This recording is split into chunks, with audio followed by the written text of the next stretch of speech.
بسم اللہ الرحمن الرحیم إلا المستضعفين من الرجال والنساء والولدان لا يستطيعون حيلة ولا يهتدون سبيلا فأولئك عسى الله أن يعفو عنهم وكان الله عفوا غفورا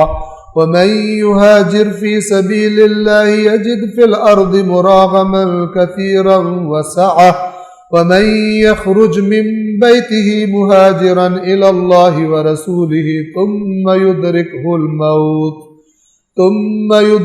الموت فقد وقع أجره على الله وكان الله غفورا رحيما إلا المستضعفين من الرجال والنساء والولدان، سوائے کمزور یعنی بے بس مردوں اور عورتوں اور بچوں کی، یعنی کچھ حقیقت میں بھی مستضعف ہیں، کچھ ہیں جو بنے ہوئے اصل میں دنیا پرست ہیں، دنیا نہیں چھوڑنا چاہتے، کہتے ہیں ہم یہاں پہ رہیں گے، کیا کریں مجبوری ہے، یہ نہیں، کچھ لوگ ہیں واقعاً بے بس اور مستضعف، مثلا وہ کسی کافر کے غلام ہیں، کسی کافر کی وہ نوکری کرتے ہیں، وہ وہاں سے نہیں نکل سکتے، اسلام قبول کر چکے، اب ان کا بس ہی نہیں ہے، ان کے بارے میں اللہ کہہ رہے الا المستضعفین، یہ اگر وہاں پہ رہ گئے کفر کی سرزمین پر دیار کفر میں رہ گئے اور ان کی حالت اگر خراب ہو گئی، ان کے بارے میں اللہ کیا فرماتا ہے، توجہ فرمائیں، سوائے ان بے بس مردوں اور عورتوں اور بچوں کے جو کوئی نہ چارہ کر سکتے تھے نہ کوئی راستہ پاتے تھے، ولا یہتدون سبیلا، نہ کوئی راستہ پاتے تھے۔ یہ بہت آیت ہے، بڑی اللہ کی وسعت رحمت والی آیت ہے ان کے لیے کہ جو اپنے قصور سے نہیں دوسروں کی وجہ سے بیچارے صحیح جگہ پہ نہیں پہنچ سکتے اور پیچھے رہ گئے اور کفر کی زد میں ان کے پاس رہ گئے، جو واقعاً مستضعف ہیں، ان کے بارے میں اللہ کیا فرماتے ہیں، فَأُولَئِكَ عَسَى اللَّهُ أَن يَعْفُوَ عَنْهُمْ، یہ لوگ بہت نزدیک ہے کہ اللہ انہیں معاف کر دے، اللہ انہیں معاف کر دے گا، وَكَانَ اللَّهُ عَفُوًّا غَفُورًا، اللہ تو معاف کرنے والا، بہت مغفرت کرنے والا، جس کا اب یہ خدا بہتر جانتا ہے قصور کس کا ہے، دنیا پرستی کس کی ہے، اور کون ہے جس کا اپنا قصور کوئی نہیں، اس وجہ سے رہ گئے۔ توجہ فرما رہے ہیں، اللہ فرما رہے ہیں کہ ان کو نزدیک ہے کہ خدا معاف کرے۔ یہاں پر میں یہ عرض کر دوں، وقت تقریباً تمام ہو چکا ہے، لیکن میں اس کو تمام کر دوں کہ یہ جو ہجرت کا مسئلہ ہے، آج بھی بہت سارے لوگ ہجرت کرتے ہیں، وہ افراد کہ جو ایسا ماحول چھوڑ کر، یہ میں ضروری نہیں کہہ رہا کہ پاکستان سے باہر جانا میری یہ مراد ہے، نہ، ایسا ماحول کہ اس طرح بات کرتا ہوں میں، کسی ایسے ماحول میں رہتے تھے جہاں پر دین محفوظ نہیں ہے، دین خطرے میں ہے، ماحول ایسا ہے کہ خراب ہو جائیں گے بچے، بے دین ہو جائیں گے، لیکن دنیاوی مفاد کی وجہ سے وہاں پہ رہے، ٹھیک ہے، یہ وہ گروپ ہے جو اوپر بیان ہو رہا ہے۔ اگر یہ بے دین ہو جائے اللہ ان کا عذر قبول نہیں کرے گا، ہم کہاں جاتے تو ہم فلان کرتے تو یہ کرتے وہ کرتے، یہ عذر قبول نہیں ہوگا، ٹھیک ہے۔ اور کیا کہیں گے فرشتے وقت موت، کہیں گے اللہ کی زمین واسط اور طرف چلے جاتے، ایسی جگہ چلے جاتے جہاں پر تم جیسے کوئی اچھا سوسائٹی رہ رہی ہوتی، وہاں پر جا کے تم اپنے بچوں کا دین محفوظ کر لو۔ اور یاد رکھیے دین ویسے خراب زیادہ ان کا ہوتا ہے جو بالکل پھر دوسرے معاشروں میں غرق ہو جاتا ہوتا ہے کہ بس دنیا تو ہو آخرت جاتی، پھر آخرت کے لیے ان کے مسلک کے لوگ انہیں لالی پاپ دے دیتے کہ تم یہ چند رسمیں ادا کرو، ٹھیک ہے، تو تمہاری جنت پکی ہے۔ کہ میں بار بار کہتا ہوں، ابھی کل ہی ایک کسی دوسرے ملک سے آئے ہوئے دوست تھے، وہ بتا رہے تھے، ان کی باتوں سے سمجھ یہ آ رہا تھا مجھے کہ وہاں پر کچھ رسمیں تو ادا ہوتی ہیں، اور وہ کہہ رہے کیا تھے کہ مولانا صاحب بچے بچیاں تباہ ہو رہے ہیں، وہاں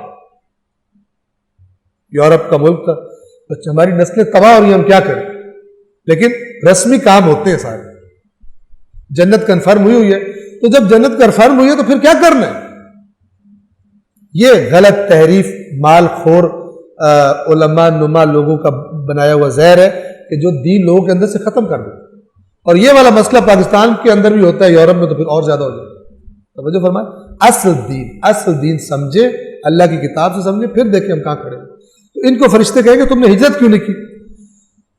یا ایسے لوگ کہ جو ایسی جگہ پر ہے کہ جہاں دین محفوظ ہے لیکن دنیا کی خاطر ہجرت کر کے چلے جائیں ایسی جگہ پر جہاں دنیا زیادہ کمانی ہے، تو اگر تو وہ ایسا انتظام کر سکتے ہیں پھر خرچ کریں، ماحول ایسا بنائیں، اس پر بھی سرمایہ گزاری کریں کہ بچے ان کے محفوظ رہیں، اور دوسری کمیونٹی اگر ساتھ رہ رہی اور بھی ہے مسلمان، ان کے لیے بندوبست محفوظ رکھ سکتے۔ اگر نہیں ہوتا اور بچے بے دین ہو جاتے ہیں، قیامت کے دن یہ ماں باپ خدا کی بارگاہ میں پکڑے جائیں گے، اور یہی اولاد قیامت کے دن کہے گی خدایا تو نے ان کو تو مسلمان پیدا کیا، انہوں نے ہمیں اس معاشرے میں دھکیلا تھا۔ کیونکہ قیامت کے دن یوم یفر المرء من اخیہ و امہ و ابی و صاحبتہ و بنی، اس دن انسان اپنے بھائی سے اور اپنے باپ سے اور اپنے بیٹے سے اور اپنی بیوی سے اور اپنی ماں سب سے بھاگیں گے۔ توجہ فرما رہے ہیں؟ کیوں بھاگیں گے؟ اس لیے وہ لوگ بھاگیں گے جو دنیا میں اللہ کی اطاعت میں نہیں رہے، حالانکہ رشتے بڑے کلوز تھے لیکن قیامت کے دن ایک دوسرے کے دشمن ہوں گے۔ تو اگر ایسی جگہ پر ہے جہاں بے دین ہونے کا اندیشہ ہے، ہجرت کر رہے ہیں، خداوند عالم وسعتیں پیدا کر دینے والے، اللہ پہ توکل کر، لیکن دین کا سودا دنیا کی وجہ سے نہ کر۔ یہ آیات زندہ ہے ہر زمانے میں، ایسا نہیں ہے کہ ان کا شان نزول پڑھ کے اوئے ہوئے بڑے غلط لوگ تھے خود وہی کر کے بیٹھے، ٹھیک ہے نا؟ قرآن کی آیات زندہ ہیں تا قیامت زندہ ہے۔ اور ہجرت کرنے والے کو اللہ تبارک و تعالی کیا فرماتا ہے؟ یہ آج کے لیے آخری آیت، وَمَن يُهَاجِرْ فِي سَبِيلِ اللَّهِ، جو اللہ کے راستے میں ہجرت کرے۔ اس زمانے میں مکہ سے مدینہ جانا تھا، پہلے حبشہ گئے تھے مسلمان، لیکن ہر زمانے میں ہجرت کیا ہے؟ کوئی برا کام کرتے آپ خدا کی خاطر، ہجرت دوری اختیار کرنا ہے۔ قرآن ماجور یعنی قرآن سے دوری اختیار کر، جس سے ہجرت کر لی جائے اس کو ماجور کہا جاتا، دور ہو جائے اس سے۔ جو اللہ کے راستے میں ہجرت کرے گا یجد فی الارض مراغما کثیرا وسعا،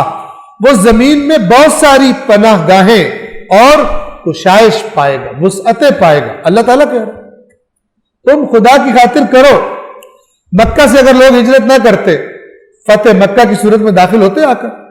کی ہجرت انہوں نے خدا کی خاطر، برداشت کی سختیاں، لیکن اینڈ کیا نکلا؟ اللہ تبارک و تعالیٰ نے دین اسلام کو وہ سربلندی اور طاقت عطا فرما دی۔ جو خدا کے راستے میں ہجرت کرے گا زمین میں بہت ساری پناہ گاہیں پا لے گا۔ یہ نہ سمجھے جہاں پہ میں ہوں اس کے علاوہ کہیں مجھے پناہ ہی نہیں ملے گی تو میری سیکیورٹی کہیں نہیں ہوگی تو فلاں نہیں ہوگی۔ یہ اس بندہ خود جانتا ہے، یہ میں تو بیان کروں ظاہری بات نہیں، چند بندہ خود جانتا ہے کہ میرے اندر کیا فلم چل رہی ہے، میں کس لیے بیٹھا ہوں، کس لیے جا رہا ہوں ایک جگہ سے دوسری جگہ، یہ بندہ خود جانتا ہے۔ جو اللہ کی زمین، جو ہجرت کرے گا، جو اللہ کے راستے میں ہجرت کرے گا، وہ زمین میں بہت ساری پناہ گاہیں اور کشائش یعنی وسعتیں پائے گا۔ اور جو اپنے گھر سے اللہ اور رسول کی طرف ہجرت کے لیے نکلے، مہاجرن الی اللہ و رسول، اللہ اور اس کے رسول کے لیے، اور آج کیا؟ آج دین کی خاطر کچھ کسی چیز کو چھوڑ دے، یہ ہجرت۔ جو اللہ اور اس کے رسول کی خاطر اپنے گھر سے ہجرت کر لے، ثم یدرکہ الموت، ابھی نہ پہنچا ہو رسول کے پاس، ابھی منزل پہ نہیں پہنچا، موت اس کو آ کے درک کر لے، فقد وقع اجرہ علی اللہ، یہ وقع یعنی اب اس کا میں ترجمہ کس طرح کروں، اس کا اجر اللہ پر واقع ہو جاتا ہے، واقع ہو جاتا ہے یعنی گویا کہ اللہ کے ذمے پر آ جاتا ہے۔ یہ ویسے تو سب کا اجر اللہ نہیں دینا ہے، سب کا کہا ہوا ہے، لیکن یہ بہت تاکید والے لفظ ہے۔ جیسے مثلا کہتے ہیں نا کہ یہ ذمہ داری میری گردن پر آ پڑی ہے اور میں نے اس کو ادا کرنا، یہ اس قسم کے الفاظ ہیں جس کو راستے میں اس کا اجر اللہ پر واقع ہو جاتا ہے۔ وَكَانَ اللَّهُ غَفُورًا رَحِيمًا، اور اللہ کمیاں بیشیاں دور کر دینے والا، بہت زیادہ مغفرت کا معنی یہ ہوتا ہے دور کر دینے والا، اور یعنی وہ جو منزل پہ پہنچنے پر جو چیزیں ملنی تھی اللہ وہ کمی بھی دور کر دے گا، چونکہ رخ ادھر تھا، اب راستے میں اس کے اختیار میں نہیں تھا کب موت آنی، کسی کافر نے قتل کر دیا یا ویسے موت آ گئی۔ فقد وقع اجرہ علی اللہ وکان اللہ غفورا رحیما، اللہ مغفرت کرنے والا یعنی کمیاں دور کرنے والا، اور اللہ تبارک و تعالی اس خصوصی رحمت کے بارے میں جانتا ہے کہ کس کو یہ دینی ہے۔ رحیم خصوصی رحمت والی ذات کو کہتے ہیں۔ پروردگار عالم کی بارگاہ میں دست دعا بلند کرتے ہیں، پروردگار بے حق کے قرآن کریم بحق محمد و آل محمد،